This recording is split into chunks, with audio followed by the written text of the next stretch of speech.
আমরা এখনো আছি, এটা তো আপনারাও দেখতে পাচ্ছেন। বাড়তি ভাড়া তো এটা না বলার মতোই না, কারণ 500 টাকার ভাড়া 1500 টাকা পর্যন্ত নেয়, মানে ডাবল বলতে না, রিডাবল, যাকে 3 ডাবল বলা হয়।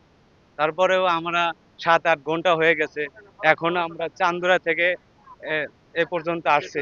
জীবন অবাক না করলে কে করবে? 28% মিল্ক ফ্যাটের অবাক করার সাথে ফ্রেশ মিল্ক পাউডার। জীবন অবাক করুক প্রতিদিন। সেতুর এই পর্যন্ত আসছে, 12 ঘন্টার বেশি অতিক্রম হয়ে গেছে।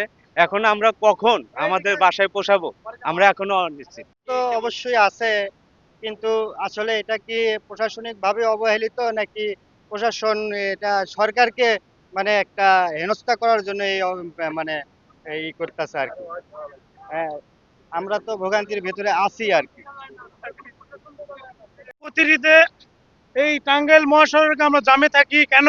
কি জন্য? সরকারে কি প্রশাসন, আমরা কি পাবলিক, আমাকে ট্যাক্স সরকার নেয় না? পুলিশ প্রশাসন কি চলাফেরা করে না আমাকে ট্যাক্সের টাকা দিয়ে? আমরা কেন আশেপাশে কোনো পুলিশ প্রশাসন দেখি না? আর এই জাম ছুটায় না কেন?